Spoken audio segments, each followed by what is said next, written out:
What's going on, folks? Welcome back to another episode of Meanwhile Back on the Podcast. We are here to talk about Superman. This is our spoiler hot review for Superman. And we're going to get into it. We're going to talk about what we liked, what we didn't like. We're going to talk about Krypto, and we're going to talk about the Justice Gang, and we're going to talk about, for some reason, Maxwell Lord even talked about before the movie came out, was completely absent from this movie.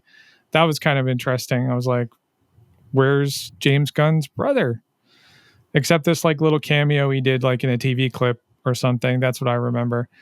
So yeah, we're going to get into it. Let's start with some just general overall impressions. And I usually don't start with myself because that would be selfish. So I'm going to start with Rich. Rich, what's going on, pal? What's going on? Yeah, Superman. I liked it until I didn't. The first 2/3 of the movie I thought were really good. And then the last third of the movie, I felt like it jumped the shark a bit. But I thought it was colorful. I thought it was bright. I got the aesthetic that James Gunn was going for. He was definitely going for kind of this tribute to like the 1960s kind of golden age Superman for sure. I picked up on that too. Yeah, so I appreciated that. I liked it. It was hopeful. It was jovial. I like Superman as the guy you can hang out with, which is kind of cool. As kind of opposed to being aloof, above humanity. He kind of wants to just be accepted, and be part of humanity. And so I appreciated that. But the last third, that kind of final act, basically from the baseball field fight on, it was a little much. There's some good parts in there though, but I think just the overall last third of the act was a little rough. After the first, I felt like it was almost like a tale of two movies. And if they would have just kind of stuck with whatever theme they wanted to go with in either the 2/3 or the last third, would have been fine. But it's like he wanted to do too much, I think, and a little too much dip on the chip for their James Gunn on the last third. But overall, I thought it was good. I mean, it's doing pretty good at the box office so far. It's been a couple of weeks. I was really interested to see how the box office would react the second week. And it only dropped like 56%, which is normal. I was expecting more of a 60-70% drop, but 56%, that's not bad. So, it's resonating with an audience out there. And yeah, I mean, it was fine. I think it's a good start to the DCU. I don't think it just had a lot of heavy lifting to do. I think this Superman movie compared to the other Superman movies, just it had the burden of having to kind of relaunch a shared universe when we're, almost 20 years into concepts of shared universes, of varying success. So it had a lot of heavy lifting to do on its shoulders. And for the most part, I felt like it was successful. It made me excited for what's coming up in the DCU, with the projects that we know are coming. And that's my initial thoughts before we dig in. Okay. Are there any more broad stroke perspective that you want to add to that? Or is it just...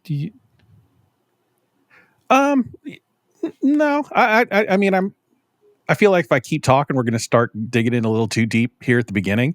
That's fair. But yeah, overall, great first 2/3, really weird last third. But I didn't hate it. I didn't hate it. I don't think I was as upset as some of the collective folks on Twitter was. It's really divided. I mean, Twitter's weird, right? It's just a divided internet on this one.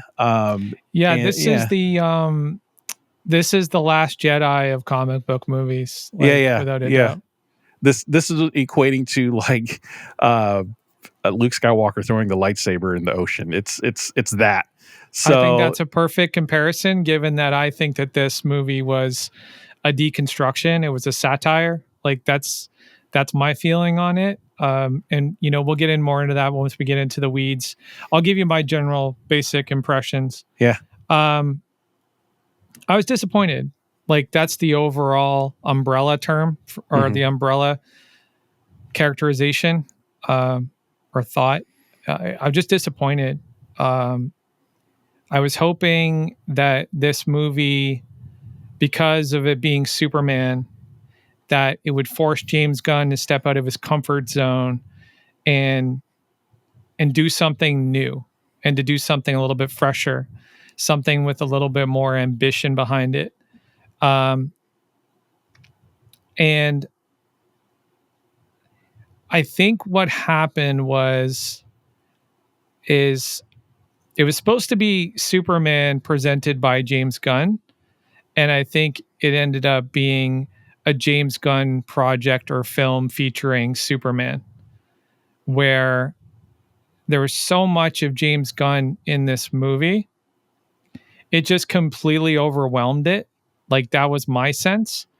There was just too much of what James Gunn likes to do, his sensibilities, his tone, that I think really is more of an oil and water composition with Superman. Like, it just doesn't fit. Like, I feel like they're fundamentally incompatible. That was my thought. And I was hoping that he would recognize it himself, because I do think he's a very intelligent person. I think James Gunn is deceptively intelligent. But I also think that he's enjoying his heyday of being the head of DC Studios. And I think he's just kind of swinging for the fences, and he's enjoying his time while he has it. He's been on a real upward trajectory, right? Yep. Came off of Guardians. Guardians was huge. He's now got, a new girlfriend in his life who seems fantastic, and you know what I mean? And he's got all these projects that he's doing where he's involving his friends and his family. And he's like on a real upward trajectory. And I think that's awesome for him. But I also think that he may have missed the forest for the trees as far as Superman goes. So the way that I feel like this film was constructed was James was like, okay, I'm going to do everything that I want to do with this movie. And then as he was putting this movie together, he's like, oh crap, there's not really a lot of Superman in here. What do I do? Oh, I know. I'll do this last minute ad of, patronizing and just sort of obvious superhero and Superman cliches, right? Because like there was no shortage of Superman cliches in this movie. It was just literally all the Superman cliches that everybody's like, I'm not going to say everybody, because I know there's a huge fan base out there that love this movie for these very things. Loved it for the cliches, loved it for the callbacks to the golden age, and that's awesome. Okay. But I think there's a threshold that you can get to where the movie that you want the audience to take seriously stops taking itself seriously and moves into parody and moves into more deconstruction and more satire. And that's kind of where I felt like we went with this particularly. And I'd say that because mostly what I said about the whole alchemy of James Gunn and Superman, but also these major tonal shifts that happened throughout the film. There was an arbitrary application of life and death. Like they decided like death is going to be a part of this movie. Okay, cool. Awesome. Life and death consequences. But we're only going to use it when the creative team wants to use it. We're not going to apply it evenly across the entire project. So that kind of took me out of it a bit. And I really had a hard time kind of getting back into it because like once I get a sense that the film isn't even taking its own creative vision seriously, I just can't participate in it anymore, you know? Like if you're going to go for the campy, cartoony, comic booky vibe, go all the way, dude. Go all the way. You know what I mean? Make it like an episode of the Justice League Unlimited. I don't care. Bring that to life, right? I'm all for it. That would be pretty cool, actually. Right? Like, do you remember the episode of Justice League Unlimited where they went into that alternate universe where there was actual comic book characters? Yeah, And I think sorry, so. there was actual heroes. You remember those guys? Yeah, And it was so over the top, like over performative, over exaggerated, as far as the corniness and the cheesiness and the over performative aspects of it, that it was just kind of like, it was annoying. Like, that's where I think we got to with this particular movie, is it got into the annoying camp. I knew that they were going to lean into comedy with this. Like, and by the way, every prediction I made about this film before it hit the theaters was right. Like, I just want to put that out there. I told you when we talked about it before, I said that clip with Krypto, that full preview where we got to see him drag him to the Fortress of Solitude.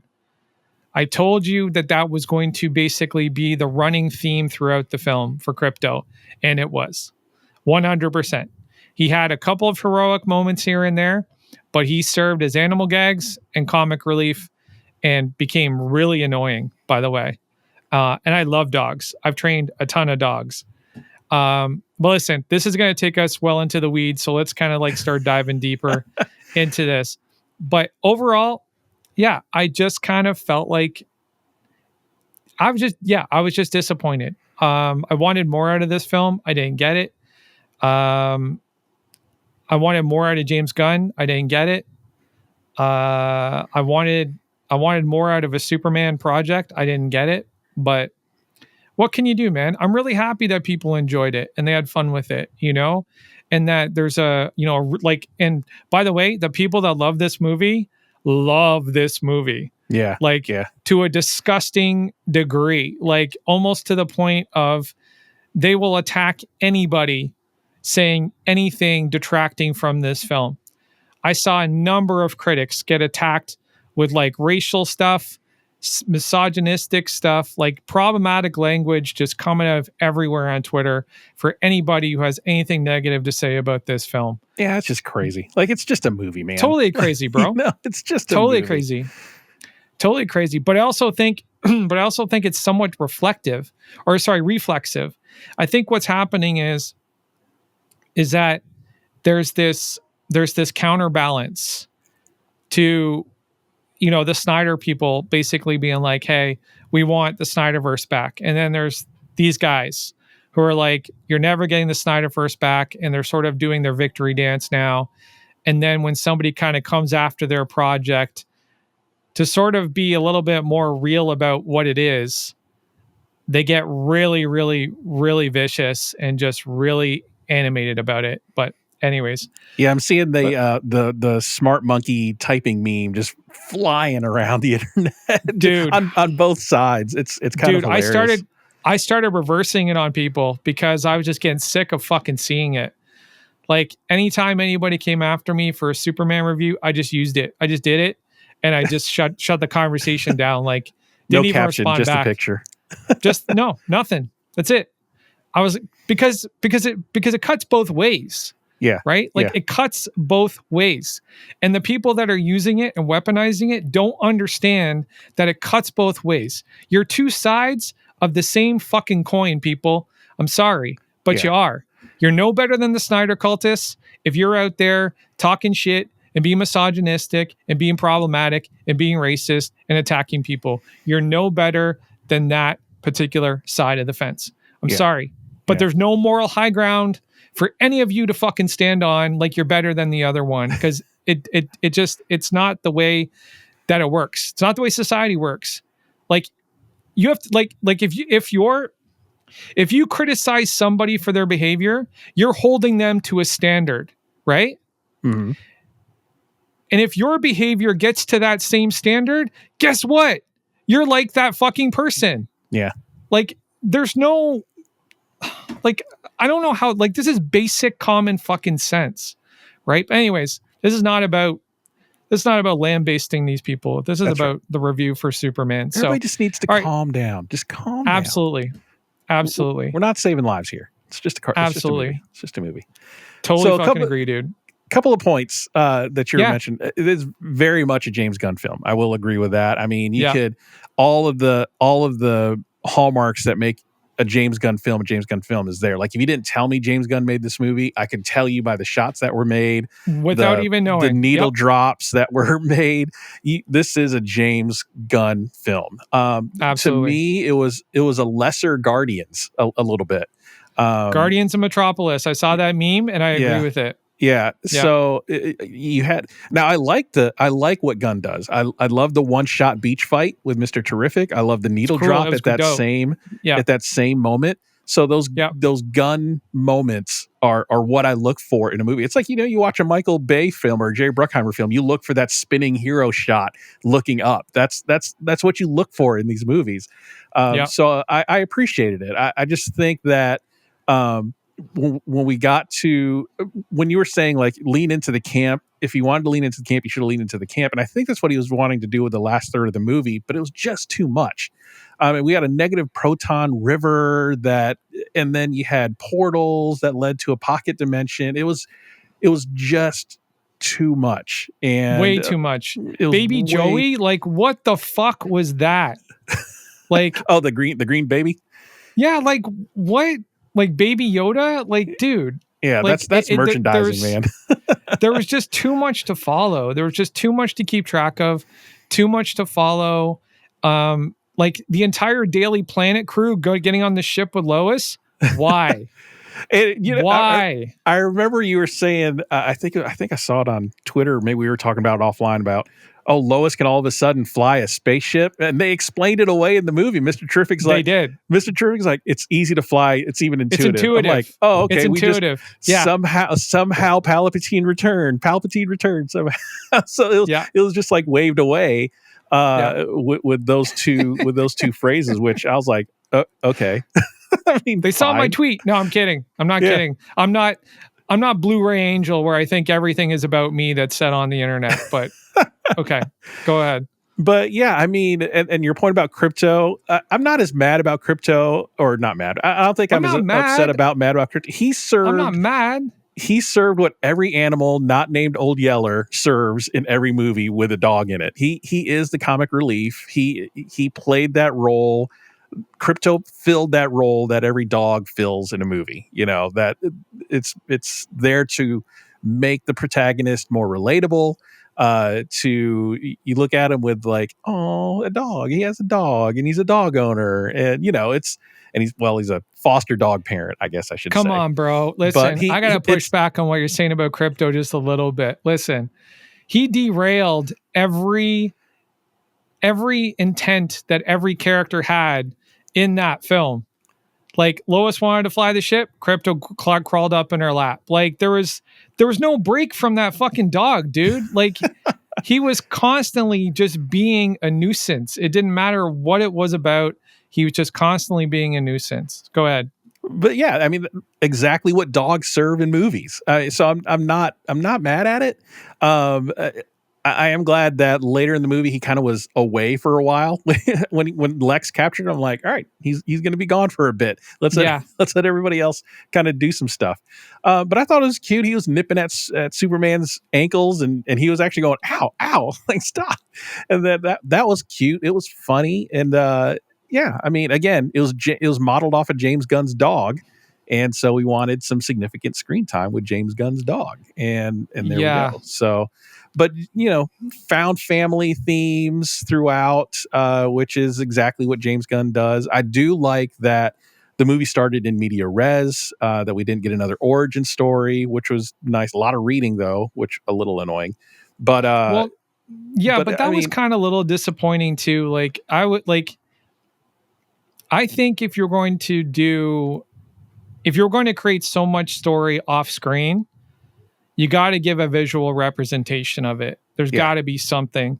Like, for instance, the way that Watchmen did it, or the way that Black Panther did it. Yeah. When they were telling those tales, you know what I mean? Mm-hmm. Like, that would have been great. Seeing the first metahuman, where did it come from? Like, some sort of establishment for that.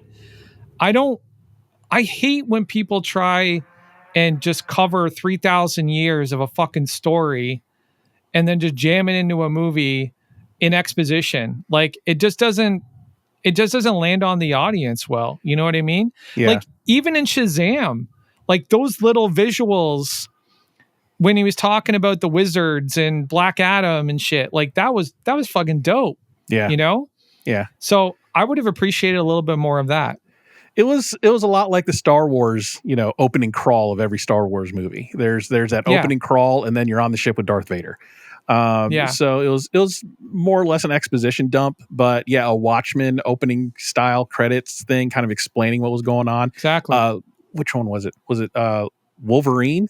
Did it great in Origins. That was opening credits of him Best part of that movie. and Sabretooth the rest of the movie fighting was through shit. different wars. Yeah, that was a really great way to explain their history. And then by the time the movie starts, you get it. You understand their relationship.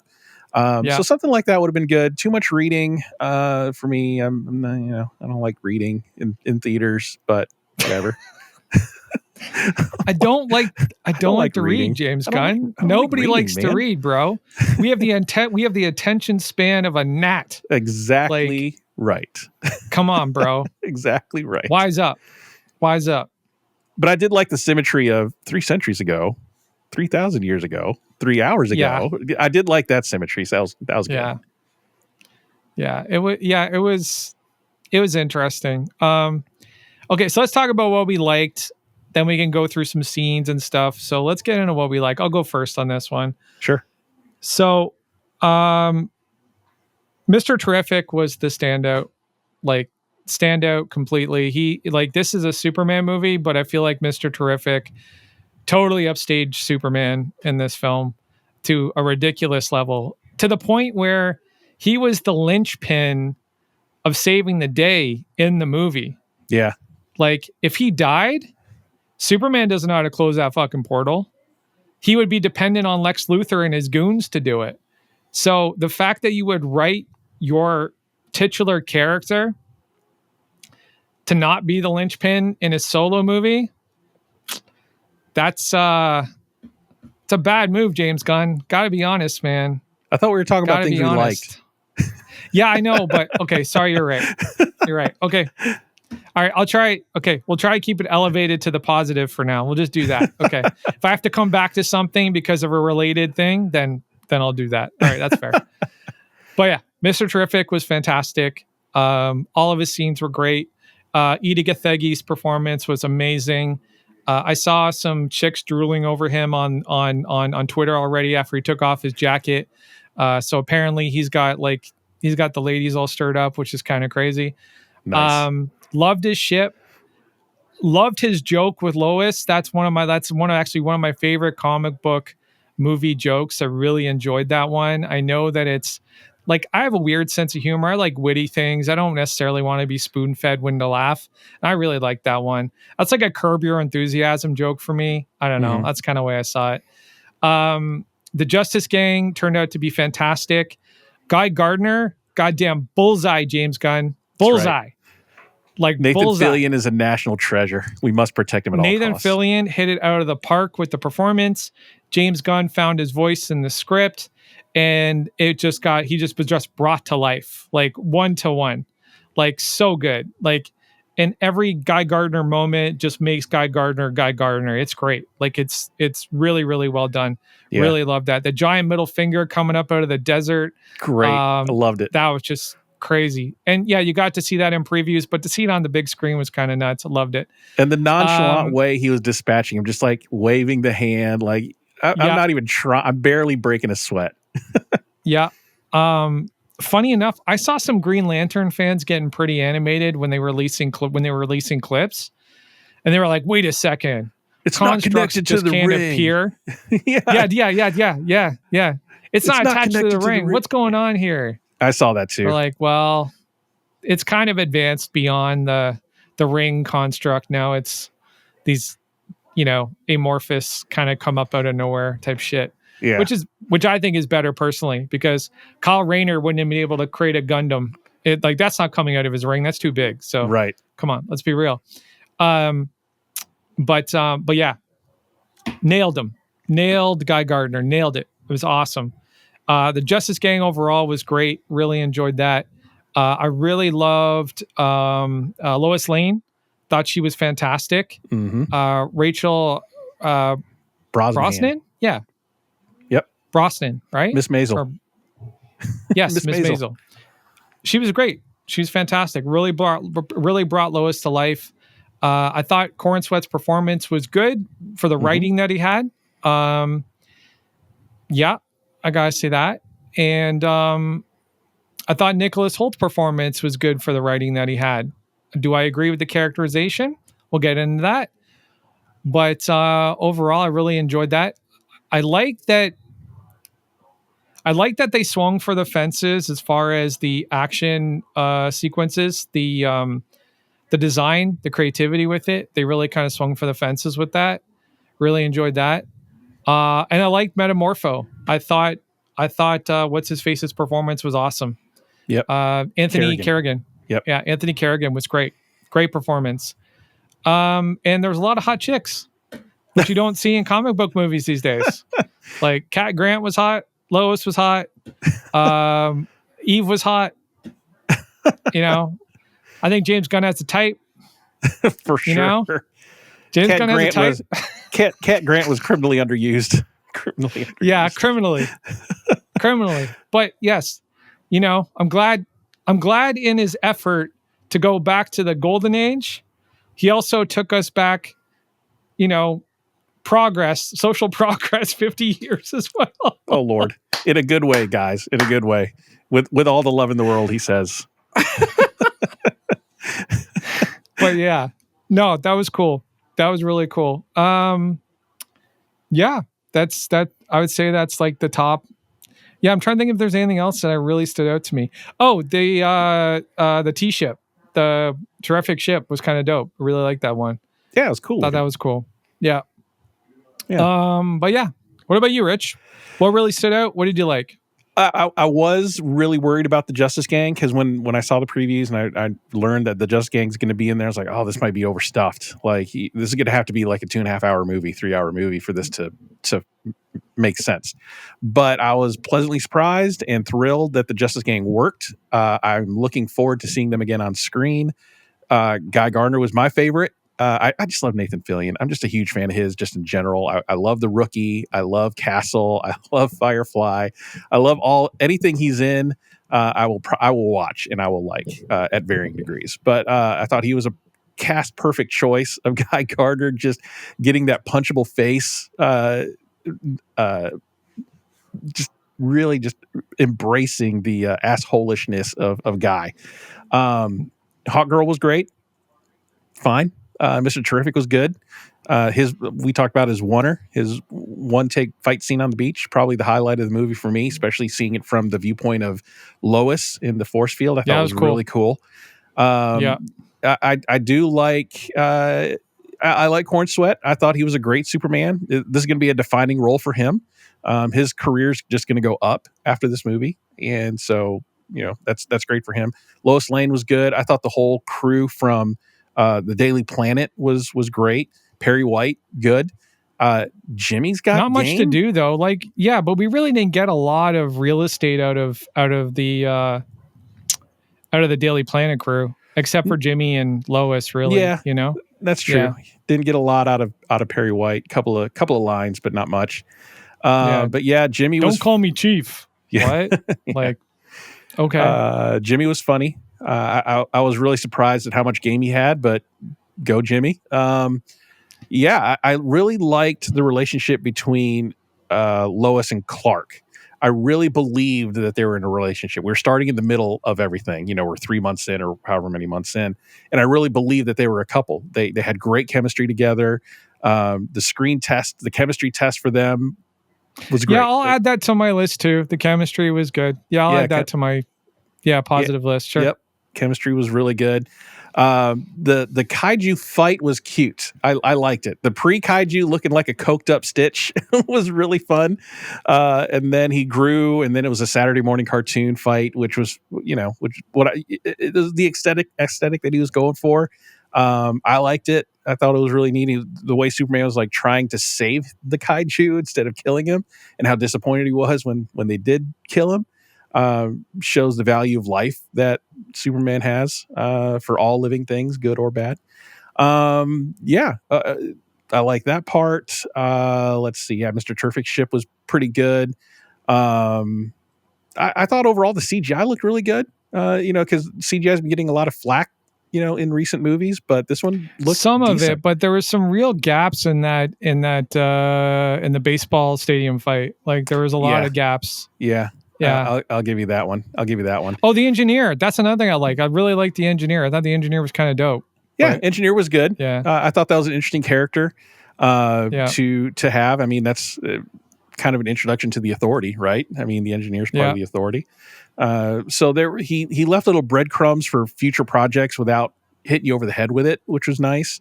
I do like that the end credits scene didn't lead to anything because you kind of paint yourself in a corner if you do, right? I mean, Marvel's kind of a perfect example of that. We have Hercules at the end of Love and Thunder, and nobody's done anything with him. And then you had Harry Styles at the end of Marvel's and or the Eternals, and nobody's doing anything with him. So I do like that it was kind of detached, but he left breadcrumbs in the movie. Guy Gardner going to be in Lanterns. Looking forward to seeing how his interaction, his type of portrayal of a character is going to be into what seems to be like a super serious Lantern TV show. And we talked about Maxwell Lord. He's going to play what seems like a big part in the next like Justice Gang movie, because the commercial where Peacemaker was auditioning for the Justice Gang, he was in that promo.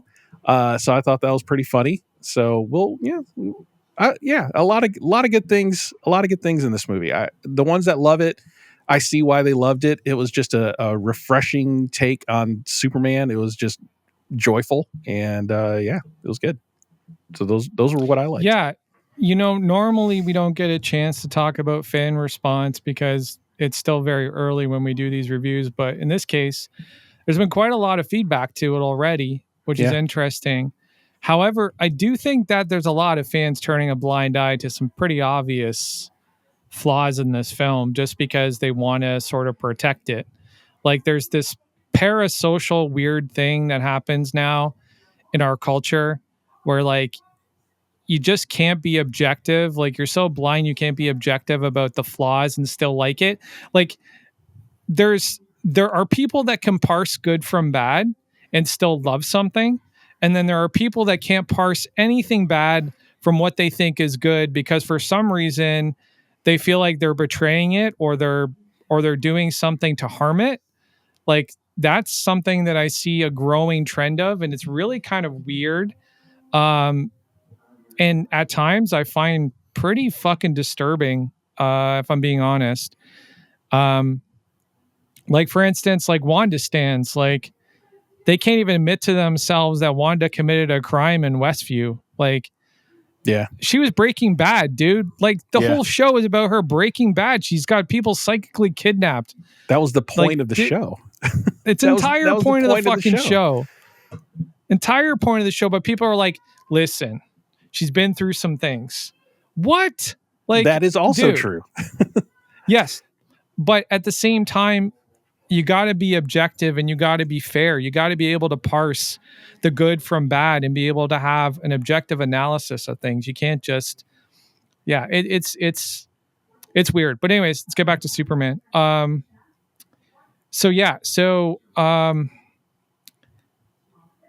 you said about the chemistry with them, I think is accurate for sure. And I definitely agree with you there. However, there is a little caveat to that. That makeout scene, I thought they were starting a porno movie, bro. Like, in the kitchen, on the kitchen counter. I thought they were like I thought it was the opening of a fucking porn film. Like that I downloaded the wrong Superman.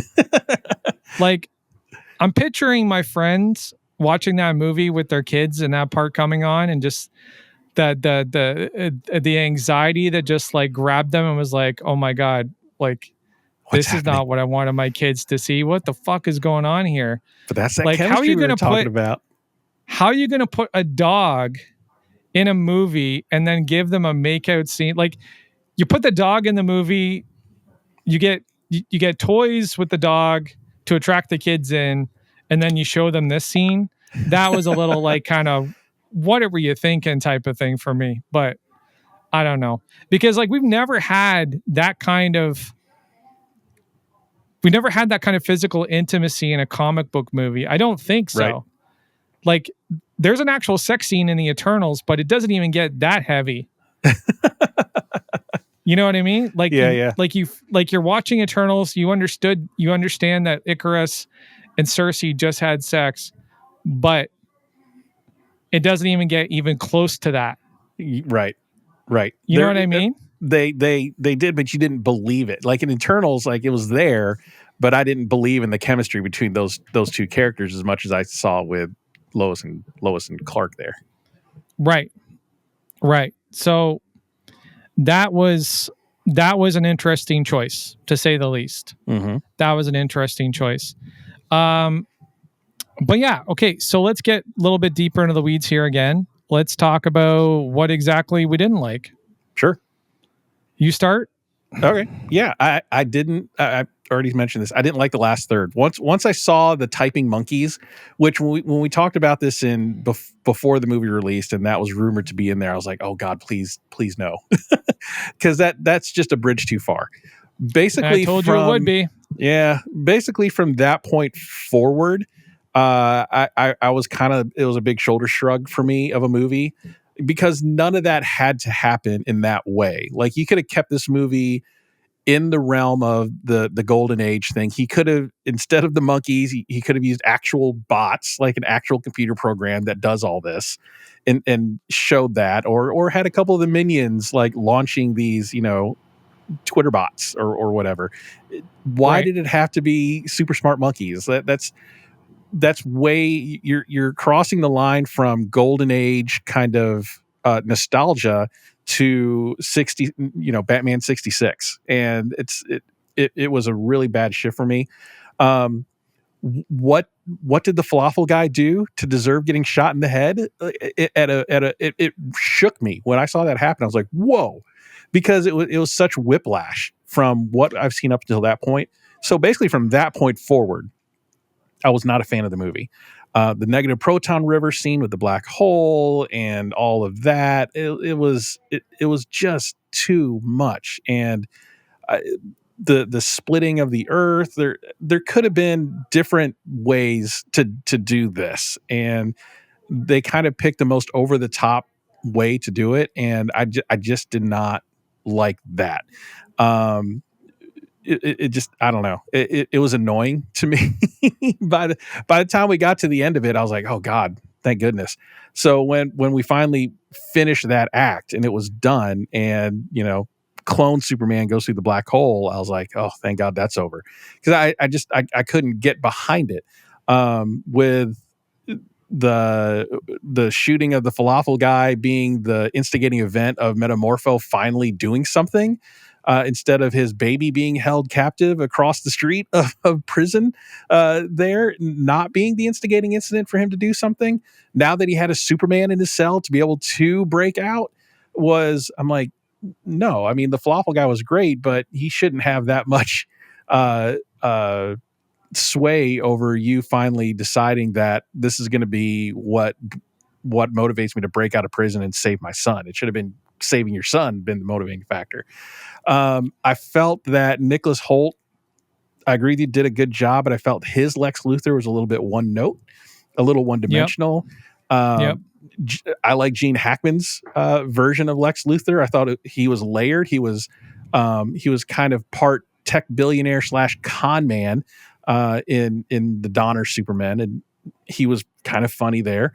This one he was just shouting and angry all the time. Every scene he was in, he was pissed off.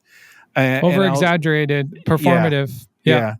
Like, you're not like that all the time, dude. Like, show me why you're the smartest man on the planet besides having high tech stuff. You nailed it. It. Yeah. He undermined the mythos of Lex Luthor. Yeah. That was the problem. The script, for some reason, they wrote him so cartoony and so campish that it undermined the gravitas of Lex Luthor. The brilliance, the strategic mind, like all the great things about Lex Luthor that make Lex Luthor just got washed away by the tone that they were trying to apply to this character. Yeah. And it just yeah. didn't land, dude. And Holt's a great actor. I mean, I watch, one of my favorite movies is The Menu. One of my favorite recent movies is of The Menu. And I love The Menu. Yeah, and he did so well in that movie. I mean, he went from like eager fanboy of the chef to killing himself in the, spoiler alert for The Menu if you haven't seen it yet, to killing himself after, the chef whispers something in his ear.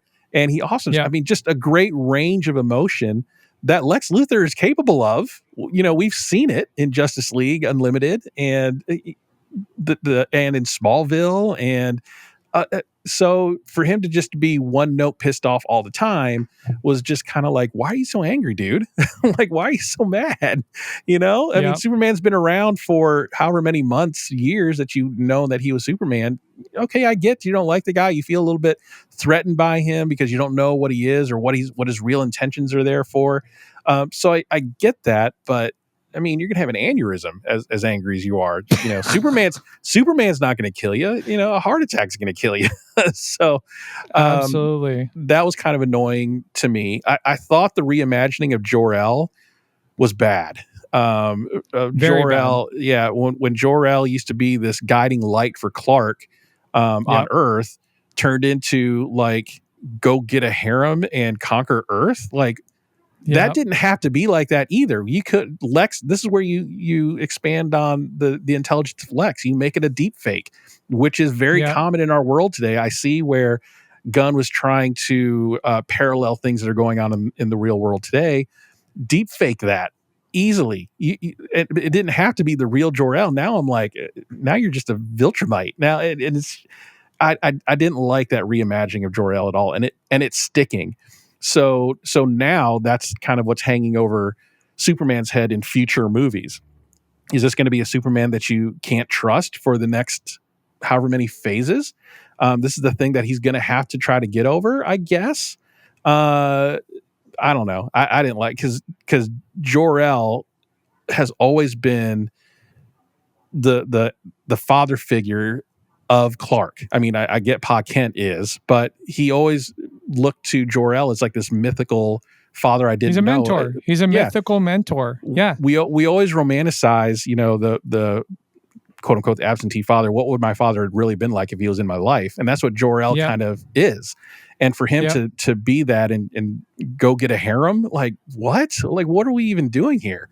So I didn't like that either. If he would have played it as a deep fake and tried to convince the world that Superman is here to take over and do all that, and then it exposed Luthor for creating this deep fake, would have been much more believable.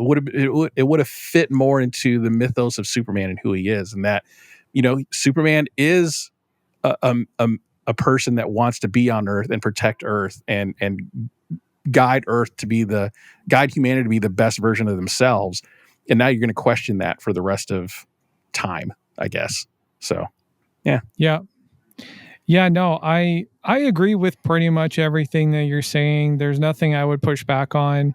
If anything, you're echoing my own sentiments. The Jor-El thing, the Jor-El and Lara thing was weird because it confirmed something for me too. It confirmed that James Gunn, like, there's this story that he likes to tell when he's talking about producing this movie. And he's like, I always wanted to do a Superman project, but I never really had a story for him. I really never, I didn't know how to go at it. I didn't know how to break the story.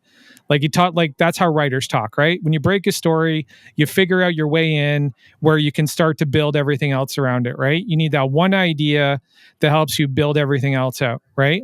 Mm-hmm. And when he did this, I'm sitting in the theater and I say to myself, I'm like, okay, so James Gunn didn't break the story. He broke somebody else's.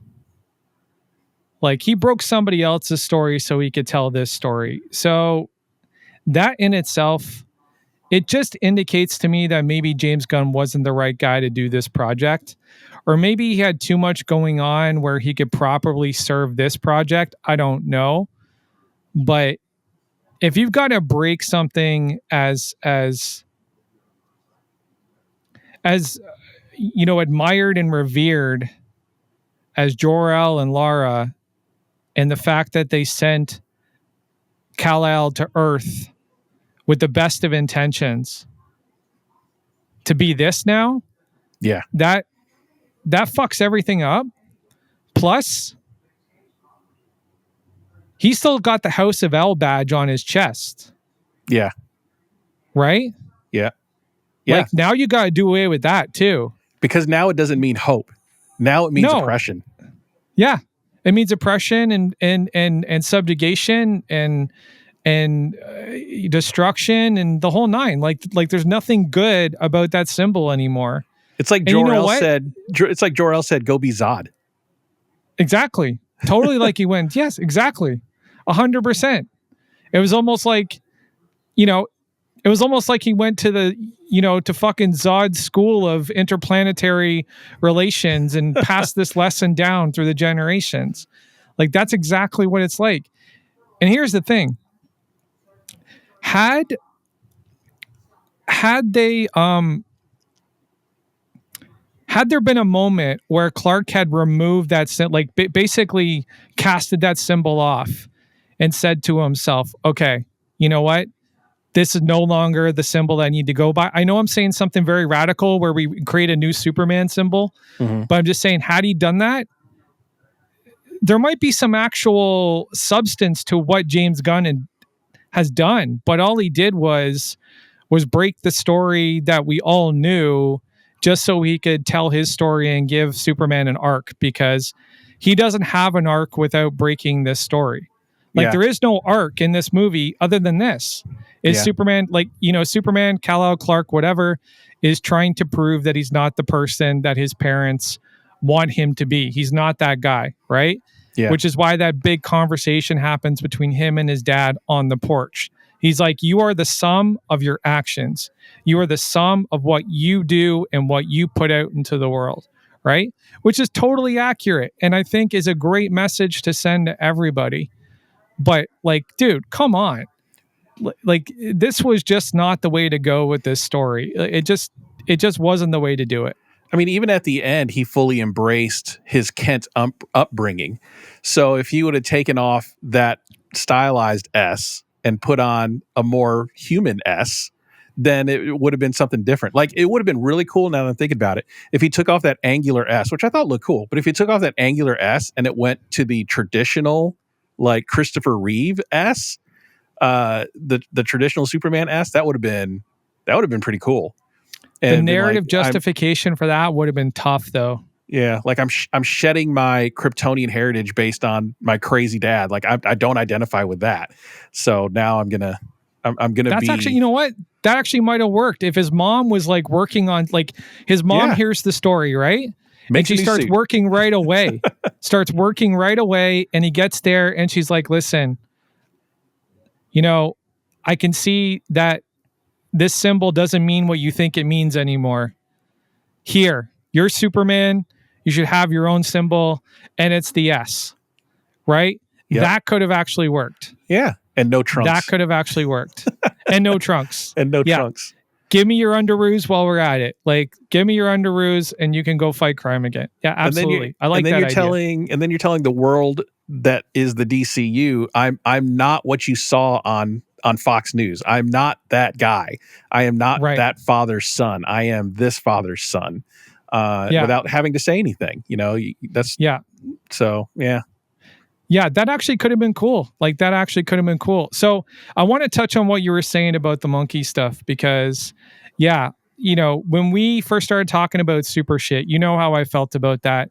So not only did I feel like it was fundamentally incompatible with Superman because he is super intelligent, and I just don't see super intelligent people, giving any sort of weight to that type of trolling. It's just trolling. And, on the other side of the coin, he's a journalist. He knows what trolling is. He knows what click farms are. He knows what bot farms are.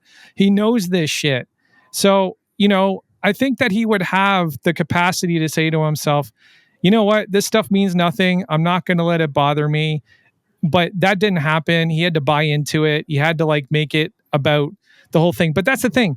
That's not Superman. That's James Gunn. That's James Gunn's personal experiences being overlaid onto Superman. And it doesn't fit. It's fundamentally incompatible, right? Yeah. James Gunn is Superman. Yes. I didn't say it. Rich said it. I was going to say it, but yes. James Gunn is Superman in this movie. That's the craziest fucking thing, but he is. And I've actually got like, I'm working on this other YouTube video, Rich, where I'm going in depth, like psychological analysis of everything in this film. It is a little alarming. I'm not going to lie, because I've been talking to a psychologist buddy of mine, and he's been helping me break it down. Mm-hmm. And he's like, holy shit, dude. Like, this is a fucking treasure trove.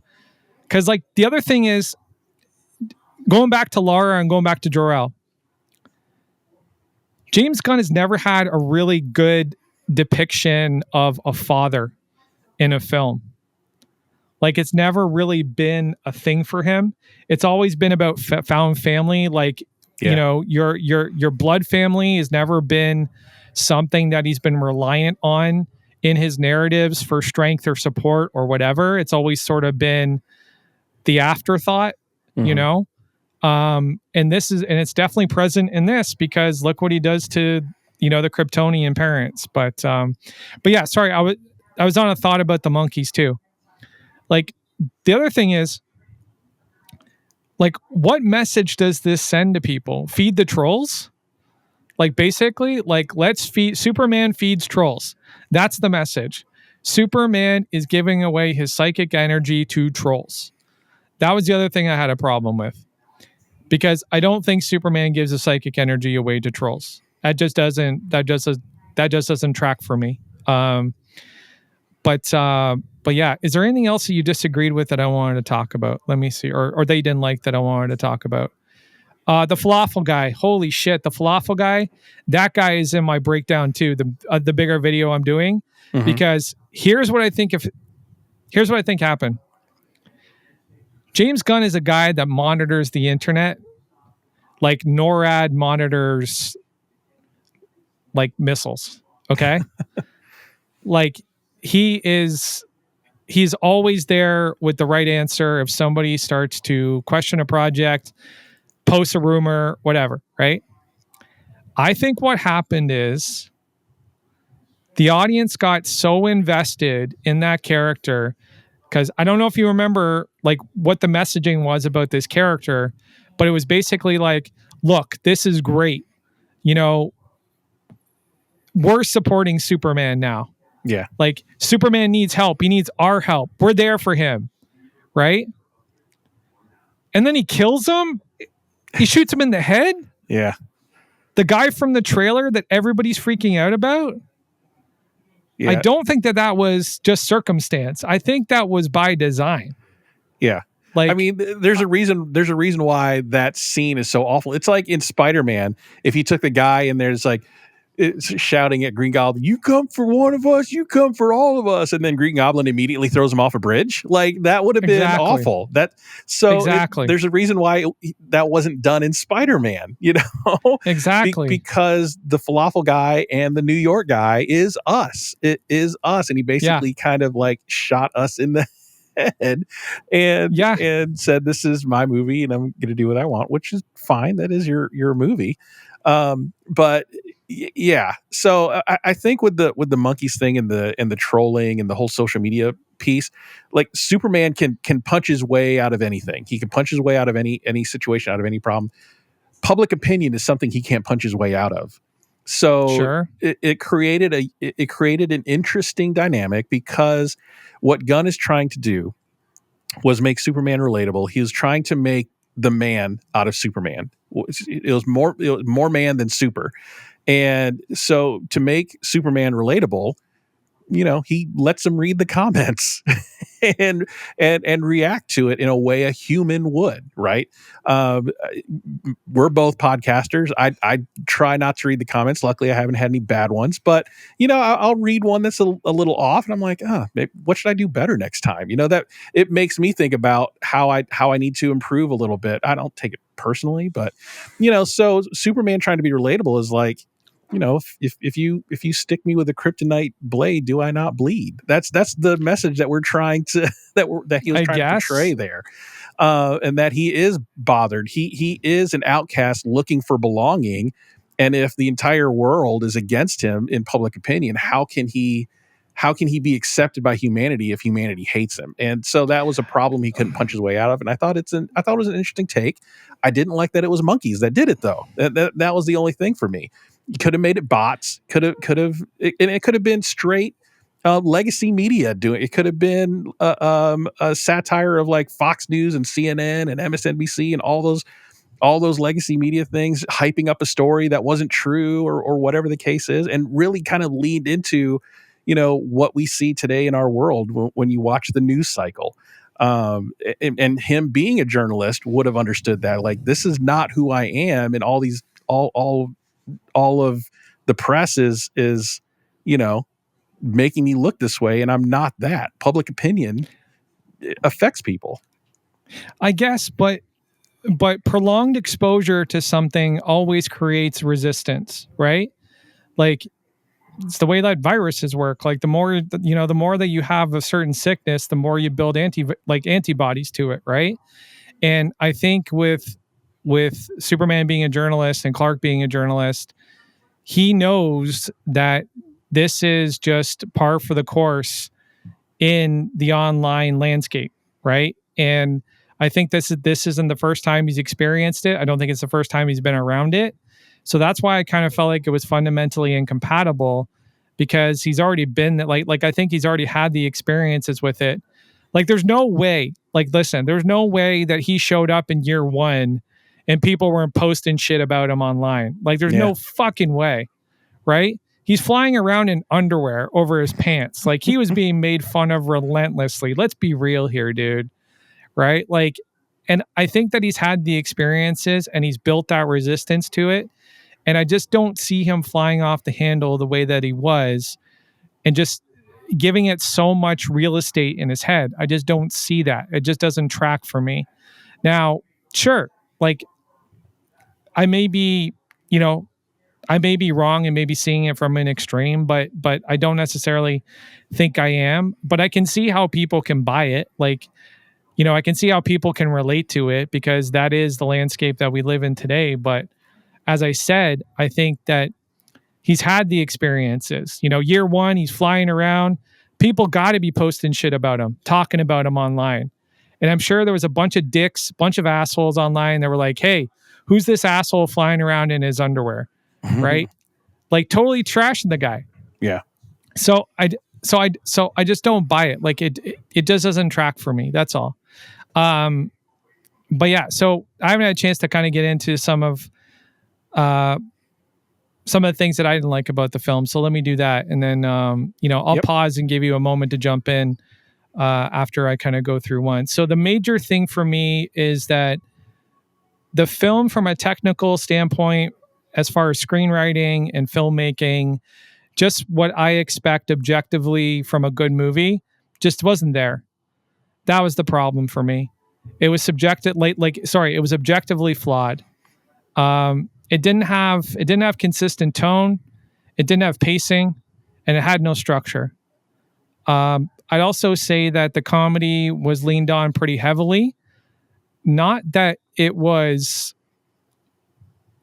like a per joke ratio, or like, a per minute per joke or whatever ratio. It was more that they kept going back to the same running joke. Like, for Jimmy, the same running joke; for Krypto, the same running joke; for Hawk Girl, if you want to call that a running joke, the screeching and the cry, the hawk cry or whatever it is, same running joke. It just felt kind of forced. It felt very forced. It felt like Taika Waititi and the fucking goats in Thor: Love and Thunder for me. That's how it felt for me. And I would say that, you know, James Gunn did to Superman what Taika Waititi did to Thor. That's my take on this, is that's kind of how I see things. The other thing I would say about it is, especially about the tone, there was an arbitrary application of life and death stakes. And that really threw me off. Like we talked about a couple times, the falafel guy getting executed Russian roulette style. That really kind of set the tone to a whole other degree from what I thought the movie was. And then no citizen casualties, like no collateral citizen casualties at all throughout the movie. It just felt like he was trying too hard to appease all the people that was like, in, you know, after seeing Man of Steel, were like, oh my God, why couldn't he take Zod into space and fight him there and to save all humanity, or to like keep all the humans safe? Or why couldn't Superman, you know, play human traffic cop while he's fighting Zod and saving lives? Like, it just felt like James Gunn went above and beyond to try and do everything that he ever read on the internet about what a Superman movie should be. And do I think that he did it in a kind of like, okay, yeah, you guys want to see what a movie looks like with all this stuff packed into it? Okay, I'll give that to you. We'll see how it works.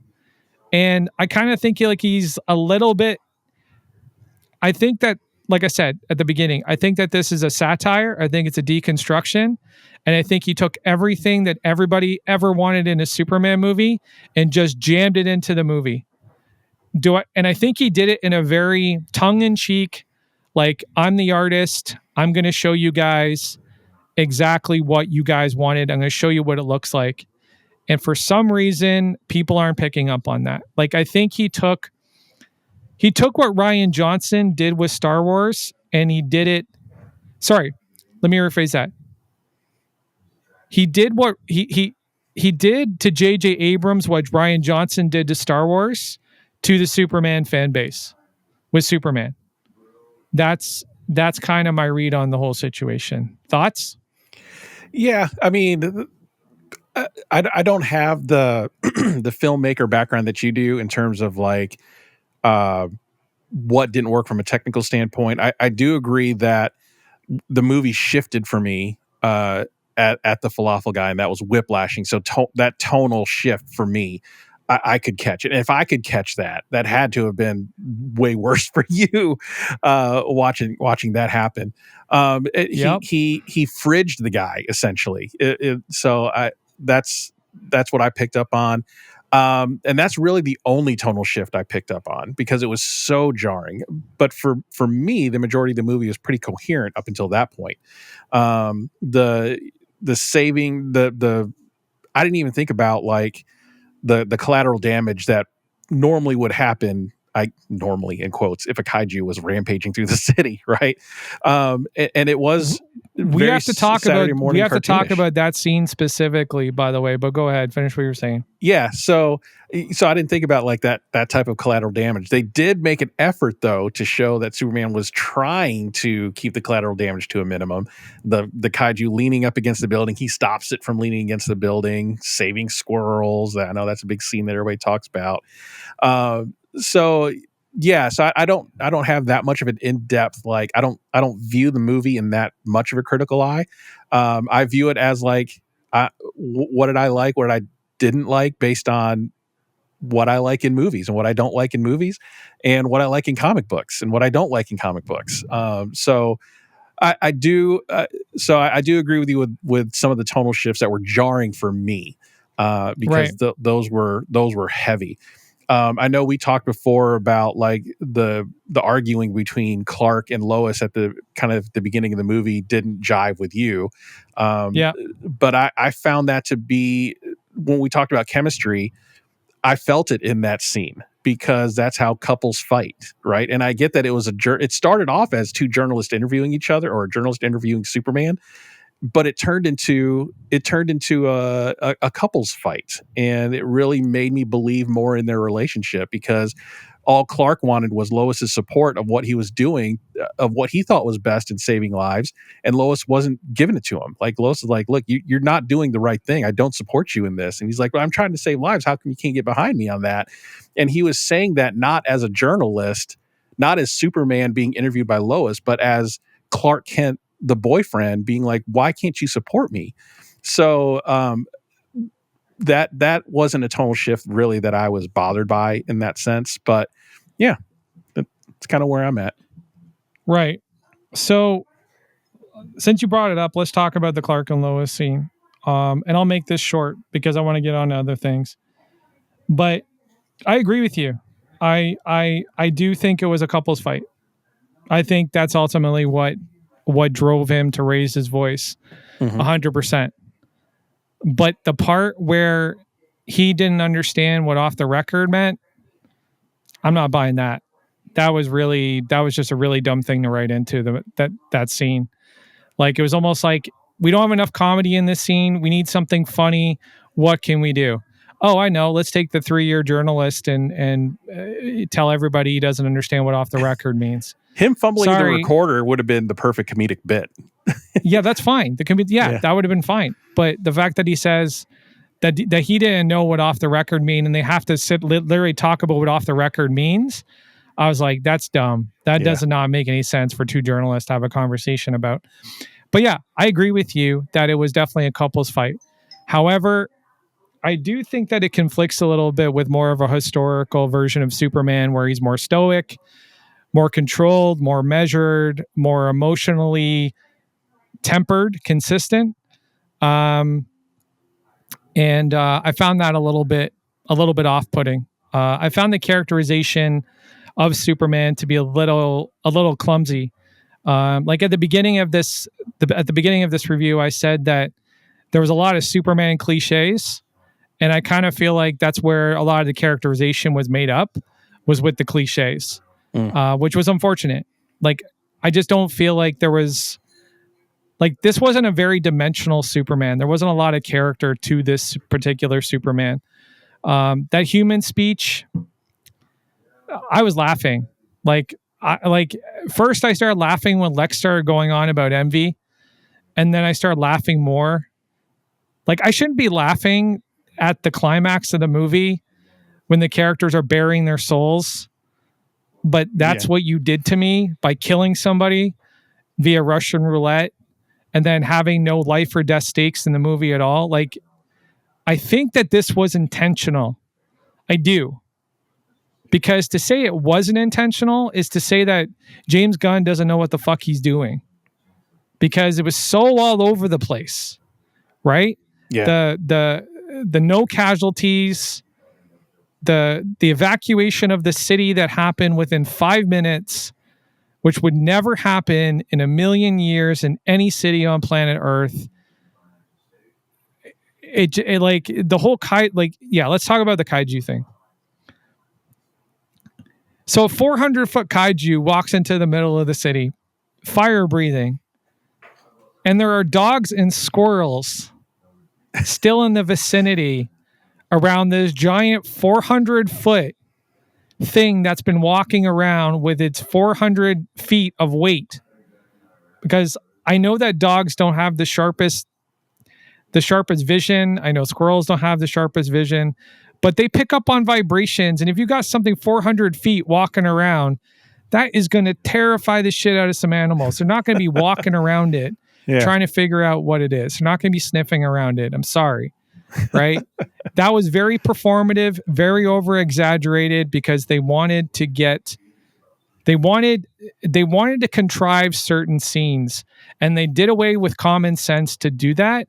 And that is something that I always take issue with. Like, if you have to do away with common sense to build a contrived scene, I'm out of it. Like, I'm just pulled out of it completely. Like, I get it. You're making a campy, cartoony movie. That's awesome. But and yes, I'm willing to suspend my disbelief to a certain extent, but there's a threshold, dude. There's a threshold. and you made me like you took me 400 feet over the threshold. Yes, the height of the kaiju. You took me 400 feet over the threshold, and I just couldn't go with you. I'm sorry. And then you have the entire city standing around this kaiju taking photos of it. Like, ridiculous. That is so preposterous. And then the office building, people are still in the boardroom. Like, I'm sorry, but if a 400-foot kaiju comes in to a city setting, they're going to evacuate the buildings like pretty fucking quick. They're not going to be having a board meeting as Superman is fighting a kaiju. Like, that doesn't make any sense, man. I'm sorry, but feel free, punch back. Let's go, bring it. Well, I kind of think like the kaiju thing, everything you're saying is an extreme version of what we see in our world today, right? You see emergencies happening and people don't run to help. They reach in their pockets for their phone and to record. I think it's just a more extreme, a bigger version of that. So you agree with me? It's a satire. Okay, yeah. I mean, it's just a bigger reflection of what we see in the world today. You see two people fighting out in the street, and instead of anybody jumping in and trying to stop them, 10 people are out there with their phone recording it for world star hip hop, and that would make it a satire. So it's a satire. Yeah. So yeah, and then one way I kind of justified it in my head too was like, okay, so at the beginning you had the crawl of this is metahumans have been on Earth for a while, so kaijus, 400-foot kaijus may not be as rare of a thing as we think. And people have seen Superman for a few months and are confident that he's going to stop him. So I'm okay to stand on the 40th floor of my building and recording because I see him stopping the kaiju hitting the building. So we're going to be okay. And, oh, the Justice Gang's coming. We're going to be fine, people. Like, I live in Florida, right? Hurricanes. We're in the middle of hurricane season. Unless that thing's a category 4, I'm not worried about it. So I'm not evacuating necessarily what everybody else is. I'm like, we have hurricane parties here. I actually like that point. No, you're right. I actually like that point. So you're saying that Superman has been fighting these things for so long. And granted, there's a follow-up scene where the Justice Gang is just fighting this amorphous blob in the middle of the city where he's putting on his fucking boots. Okay, now I understand the first image that James Gunn released. That was literally the tone palette for the entire film. That and Krypto were the entire tone palette for the entire film. I get what you're saying. I get what you're saying. So that scene where they're fighting the interdimensional imp, even Lois is like, "Shouldn't you be out there?" And it's like, "No, the Justice Gang's got it. We're fine." Yeah, like it's a regular thing, right? Yeah. It's a Tuesday. I get that. Yeah, I get that. Okay, that tracks, but it is a satire because he murders somebody in the middle of his campy, cartoonish comic book movie, and the guy he just happens to murder is one of the people that all the fans glommed onto in the first release of the trailer. Yep. I don't think that is an accident, right? I don't think that's an accident. Okay, so the next thing I want to talk about is Ultraman. Now, I have this theory. Do you mean Nuclear Man from Superman 4? Nuclear Man. Yeah. Don't you mean Nuclear Man? So I want to talk about Ultraman. So here's the thing. They gave it away that he was a clone, like at the beginning when he walks into the Fortress of Solitude. Like that was a dead giveaway. Yep. Well, actually they gave it away in the trailers because they showed that scene in the trailers, right? So they completely gave that away. But here's the thing. I don't think a lot of people are picking up on this. That's James Gunn's Superman movie contending with the Superman movies that preceded it. That's what that is. Okay. 100%.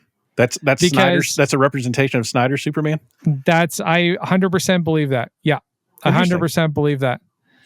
Because why else? And I have a feeling, okay, go with me. I'm going to cook here. I think Gunn probably approached Cavill to play Ultraman. You think? And I think that there was a rumor. I think there was a rumor that it actually happened. But I think Cavill he read the fine print metaphorically. Figuratively. He read the fine print. And he knew what James was trying to do with that. He knew what James was trying to do. He's like, I get it. You want me to get my ass beat by your Superman. But again, this is just a theory. I'm speculating wildly. This is total conjecture. I have no proof that James Gunn sat down with Henry Cavill to talk this out. But I definitely think that there was probably an approach for this. You know, now that you mention it, when his mask peels away and it's like he's got long hair, he kind of looked like him for a minute. Like for a little bit. If you squint, it kind of looked like Cavill for about half a second. Yeah, and they did not shoot him with the mask off in a way that would let you with 100% certainty believe that was Corrin Sweat. Yeah. Like there was no camera work done as far as close-ups or anything, or a clean close-up or anything to do that. So I definitely think that entire scene is about, and again, I think that this is a deconstruction. I think that this is a satire. And I think James Gunn was trying to say a lot with this movie other than just what we think it is. It's not just a comic book, cartoony movie. I think it was intentional, which I think, nods to his brilliance and nods to the kind of filmmaker that he's wanted to be. And I think in a way, he's not necessarily comfortable with being an exclusive comic book filmmaker. Like, I think he wants to do more. And I think I think that came across a lot in this project for me. Yeah, I think James Gunn was working out some stuff. I think this was a bit of therapy for him, and getting some stuff off his chest, and mission accomplished for him, I suppose. Yeah, and the fact that Zaslav let this out of the lab, like maybe he didn't see it, but this is a highly personal movie, like highly personal. Like he completely erases Superman basically to exercise his own demons in a way, Yeah. What was the other thing I wanted to talk about? Okay, we covered the zero casualty thing. We covered the kaiju. I like your premise on the kaiju. It works for me, but I think both things can be true, sure. Right? I think that more than one thing can be true, and I think that your premise or your angle actually does ring true, especially with the exposition dump at the end. Like that totally makes sense to me. Oh, the climax. We got to talk about this fucking climax. Oh my God. The third act was definitely just a complete write-off. The whitewater rafting down the Proton River. It was not good. No, it was not good. It wasn't good. It wasn't good. But where it went from there was even stranger. So like I said, the citywide evacuation in 5 minutes was ridiculous. I think he was just either overcompensating or he was laughing in everybody's faces thinking that you guys think that you can save people during like a battle between demigods. Because keep in mind, James Gunn liked Man of Steel. He's publicly said that. So if he likes Man of Steel, I think he agrees with the idea that the collateral damage made sense, like so many other Man of Steel fans, because it does make sense. It's his first fight. Zod and him were fighting across the city like two fucking gods. Like that's exactly what it was, right? Mm-hmm. And Avengers, what happened in the first Avengers? All of New York City was like destroyed to the point where they had to raise money to like fix the city. Yeah. So I don't know why people take such issue with Man of Steel, but then with Avengers, with seasoned heroes and a god that's 1,000 years old and a military agency backing them, they're just like, it's fine. That's fine. Don't worry about it. But my point is that final act. This is when the absurdity hit like peak levels for me. And I was convinced that this was totally just either James Gunn fucking with us or he was just going hard for the satire. And this is, and if this is a satire and if this is a deconstruction the way that I think it is, it's actually a pretty good movie, but I don't know if it is. Like I would need him to explain his creative process to me on this to really figure out where I stand with this film. Because if this was if this was him taking the character serious, he missed by a Great Lakes distance, in my opinion, right? Yeah. But if this was him wanting to deconstruct the entire industry with his first project so he could start fresh and basically just have a satire of all the different points of view and commentary and viewpoints of comic book culture, this actually might be a win. Yeah. You know? Yeah. Because he touches on all of it. He deals with life and death. He deals with the absurd standards of fans. He deals with the cancellation culture. He deals with fucking everything. So I don't know. But yeah, this climax. You lost me when Mr. Terrific zipped back up the city like a winter coat. Like if this was supposed to be serious, if this was supposed to be real consequences, real stakes, that's not real stakes. Like zipping up the city like a winter coat is not real stakes. There's got to be something more to it than just do. Oh, city's fixed. Yeah.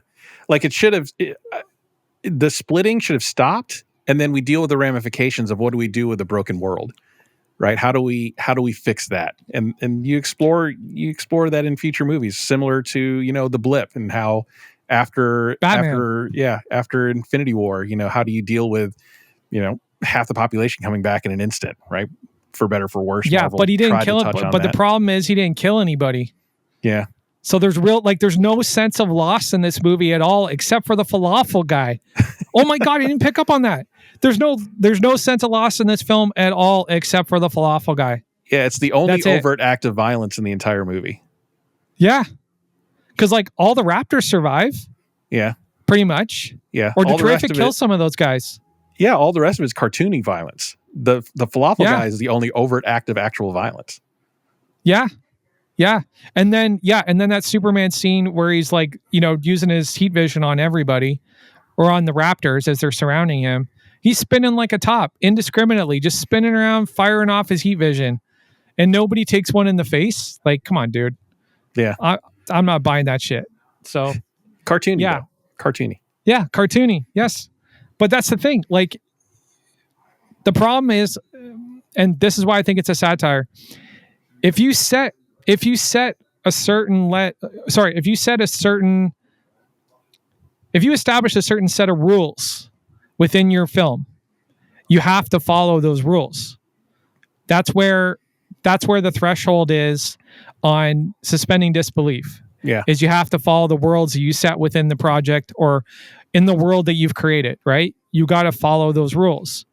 But when you're arbitrarily just sort of killing people and keeping people alive when they should be dead based on the impact on them, the physical impact or the injuries that they've suffered, then that's when it gets into satire. That's when it gets into absurdity. That's when it gets into just pure comedy, and it doesn't really have the same weight anymore. Yeah. You know? Yeah.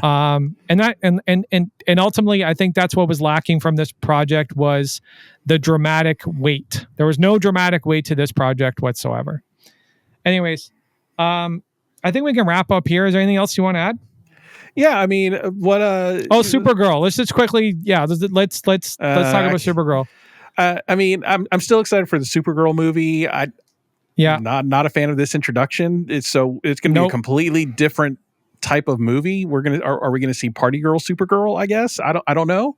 Or Supergirl is this how she deals with, you know, coming to Earth and being the same age as Clark, because she was supposed to have come first, I think. I don't know. I don't remember the whole Supergirl lore, but for some reason, comic book movies have turned into trauma dramas.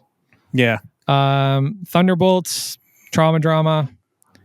And I think that's sort of a popular direction we're headed in. Yeah. I can definitely tell you that there was a little bit of that in Fantastic Four. Not a lot of it, but there's a little bit of it.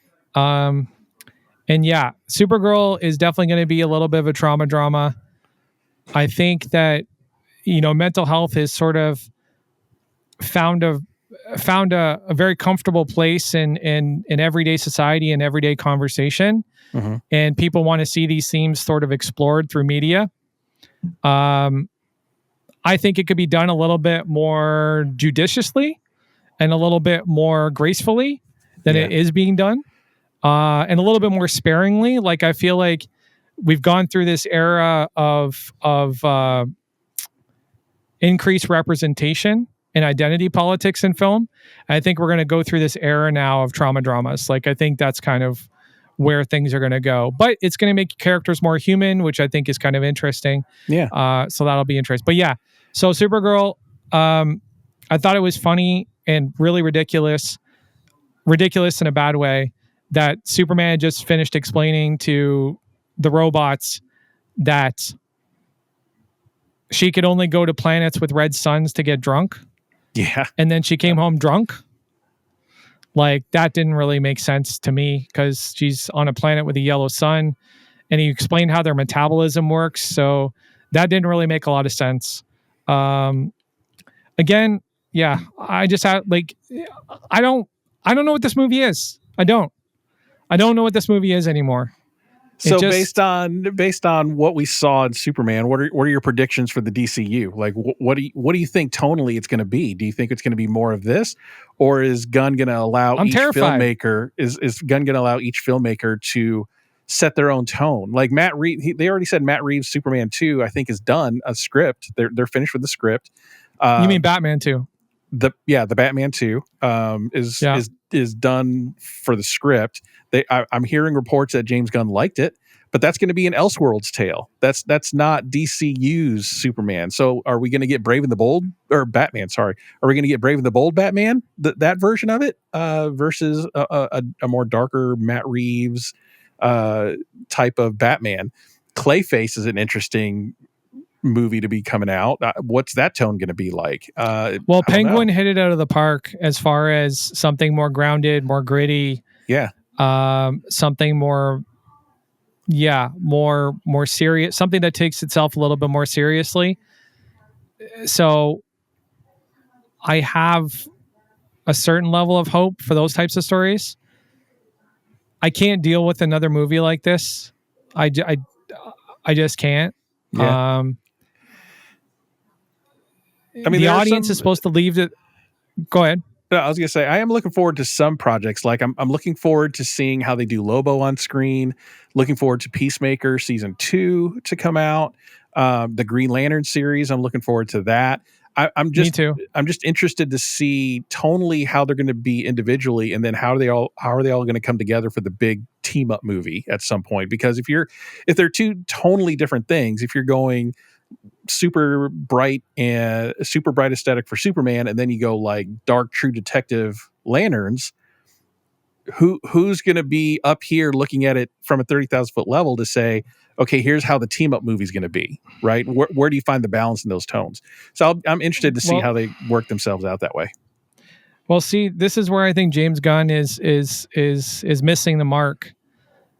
Saying that every DCU project is going to have its own tone is just the wrong idea. I think that they should have established a universal tone, and then had the characters inform on any tonal alchemy. Let's call it that, right? Like, I understand that certain characters have a different voice and a different approach, but that's been handled very well in former Justice League films. Like, I think that that's something that they've actually gotten quite right, where, Batman blends with Wonder Woman and the Flash, like they all get to be their individual personalities. But as far as like the overall tone of the films themselves and the stories, there needs to be something universal that holds it all together. And I just don't think that James Gunn understands that.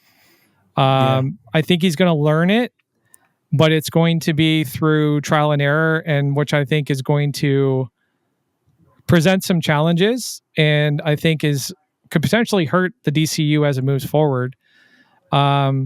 This movie missed its box office projections. Like, Wall Street Journal saw it as like doing 800 million. I don't think it's even going to make 500. They've already switched most of the theaters off to Fantastic Four. Yeah. All the premium screens are Fantastic Four right now, like here in Canada. I can tell you that right now. Same in the US. I was looking at tickets for this weekend. Yeah. So I don't think it's even going to hit 500. And a lot of people are already saying, like, even people that are sort of middle of the road, just DC fans, no loyalty to Snyder, no loyalty to Gunn. They're just saying, like, what was it all about? Like, why did we go through all this change just to sort of kind of hit this mid mark? You know what I mean? Mm-hmm. And again, if this film was intentionally a deconstruction or a satire, it's a really bad strategic move to kick off your new film universe. Like, it's a really, really bad move. I mean, it has really piqued bad move. It has piqued my interest for what the DCU is going to bring. So I will say that Sure. because I want to see where they go from here. One thing that I appreciate what Gunn was saying is that what comic book movies get wrong is they're trying to film a movie before they have a finished script. So I am appreciative that he's going to have at least a completed script before they do production and before they start production on a movie.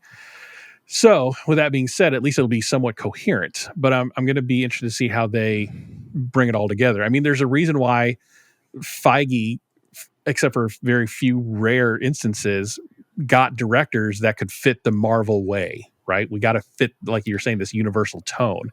But he was he was always the filter at the top. He was the quality right? control. Like he was the quality control guy. Yeah, he was quality control at the top. And I think because Gunn doesn't have that anymore, I think he's gone off the rails a bit. Is Gunn's the quality control. So that's what I'm saying. Yeah. It's going to be interesting to see what's his Batman going to look like, right? Now that we know that Matt Reeves' Batman's not going to be part of the DCU canon, what's Gunn's Batman going to look like? What's Gunn's Wonder Woman going to look like? You know, that sort of thing. So we'll see how it goes.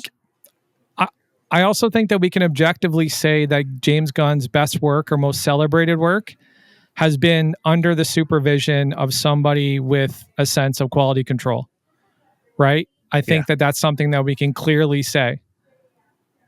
This is his first time out with his own IP, with his own franchise. And I don't think it's as impressive as the rest of his work. That's what I'm going to say about that. And then the other thing is, you were talking about his process of approving the script first and then going into production, right? Yep. I think that you and I would both agree, and maybe you won't, I don't know, but I think the script was the main problem with this thing. Yeah, because we were talking about the one-dimensionalness of some of the characters. So, yeah, and the tonal shifts and like, you know, the fact that he wrote the. Yeah, it was done, but is that going to be our standard as we move forward, dude? Like, we're paying good money to go to the movies now. We're paying more than we ever have. We're signing up for streaming services. Like, they get more of our money now than they ever gotten, right? Yeah. They get more of our attention than they've ever gotten. Like, we need to get what we want out of this, and that needs to be front and center as these conversations move forward. Before we sign off, I want to do something that we've never done, but I'm curious to see how this goes. All right. Both you and I have said a lot in this review, okay? You've changed my mind about a couple things, or you've made me kind of look at things a little bit differently. I want to hear from you first. Where did I shift your perspective on this movie? And then I'll tell you where you shifted my perspective on this movie. I think for me, I liked this movie a lot more before we talked. You helped. So, and I mean the Frank effect. And again, I mean this with all the love in the world. You're making me look at this in a more critical way, because I'm more critical of the things I was critical about. I was more willing to write this off on some things before we talked and before we met. But I think the way you break down movies has helped me understand a little bit more from the filmmaker side, because I'm not that. I don't make movies, right? I'm not in that industry. I don't have friends that are in that industry or anything. I'm just a dude Right. that likes what I like. But you shifted my perspective on some things in terms of that. So I don't think there's anything specific I want to say you flip me on, but you're just making me look at things in a more critical way, which I appreciate. Okay. You shifted my perspective on the kaiju fight for sure. I think that's an actual really informed and inspiring narrative lens to look at things through. And you may have actually rescued that scene for James Gunn. Because if it is a satire, then that does align with a satire in a way. But it also aligns with a couple of other sort of formats and a couple of sort of other narrative styles, which is interesting. And you shifted my perspective on the Clark and Lois fight, like for sure, where it was more like I felt like after we talked, it was, there's definitely a likelihood that it was more motivated by the relationship dynamic than it was necessarily a mischaracterization, because there was a lot of, there was a lot of fluctuation in the relationship. Like Lois says to Terrific, like, hey, I was thinking about breaking up with him. Yeah. Right. So clearly there's a little bit of shaky ground there that can't be fixed with a quick makeout session, by the way. But there's some shaky ground there. So I found that insight interesting, to say the least. I don't know what this movie is. I don't. I mean, it was a good time at the theater. I had a fun 2 hours. It was. But like for me, I have to be able to make sense of what I watch, and I just can't with this. It's. I'm gonna do my YouTube video where I do the deep dive into it. It's gonna get really, really, really like deep cuts. We're going for some serious deep cuts with this one, and it's going to probably upset a lot of people, but I hope it's going to make them think. And I'm going to come at it from the best place possible with the best intentions, but I just want to understand what I watched. That's all. Besides just being a movie, like what was it? Like what were you trying to do? Like, are you an evil genius, James Gunn, or did you just shit the bed harder than Amber Heard? Like, please explain to me what happened. I need to know. And I think that's why I debate about it so much online. This particular movie is because I want to hear other people's perspectives to try and figure this out, because I don't get the blind popularity of it. I just don't. It just doesn't track for me at all. But well, listen, guys, thank you for listening to us break down Superman.